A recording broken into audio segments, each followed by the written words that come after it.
Iphini lesibili lomqeqeshi we-Kaizer Chiefs uCedric Gaza uthe umqeqeshi wamakhosi ohambile uNasruddin Nabi angakujabulela ukubona ithimba labaqeqeshi elisele liqhubeka nomsebenzi futhi liqondise iqembu esigabeni samaqoqo ku-CAF Confederations Cup.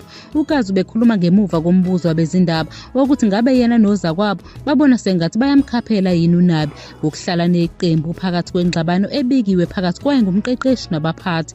UGaza uchaza ukuthi njengoba esebenze noNabi iminyaka eminingi, bobabili abaqeqeshi bayaliqonda uhlobo lomsebenzi wokuqeqesha. Uveze ukuqiniseka kwakhe ukuthi uNabi uyaziqhenya ngokuthi bazoqhubeka nomsebenzi wakhe futhi balwele ukuphakamisa iklabhu endaweni yayo efanele. Mayelana nezinkinga zakamuva phakathi kweChiefs noNabi, uGaza usamile ekutheni wonke amaklabhu ayabhekana nezikhathi zokungaboni ngasolinye. Waphinde wagcizelela ukuzinikela kwabasebenzi abasele. Uveze ukuthi bagxile ekusebenzeleni iKaizer Chiefs kanti nezigigaba ezedlule sebezibeke ngemuva kwabo. UGaza bengeza ngokuthi-ke bonke manje sebegxile emidlalweni ozayo ngenhloso yokwenza abalandeli iklabhu nomlando wayo uziqhenye. Bobabili uGaza kanye nomsizi wakhe uKhalil Ben Yusuf bafika belethwa kuKaizer Chiefs nguNasruddin Nabi njengengxenye yeqembu lakhe lobuchwepheshe. Umdlalo we-CAF Confederations Cup uNekabo Scope ulindeleke ukuthi uqale kusasa ngo-1500 e-FNB Stadium futhi usakazwe bukhoma ku-SABC 2 naseziteshini zomsakazo ze-SABC.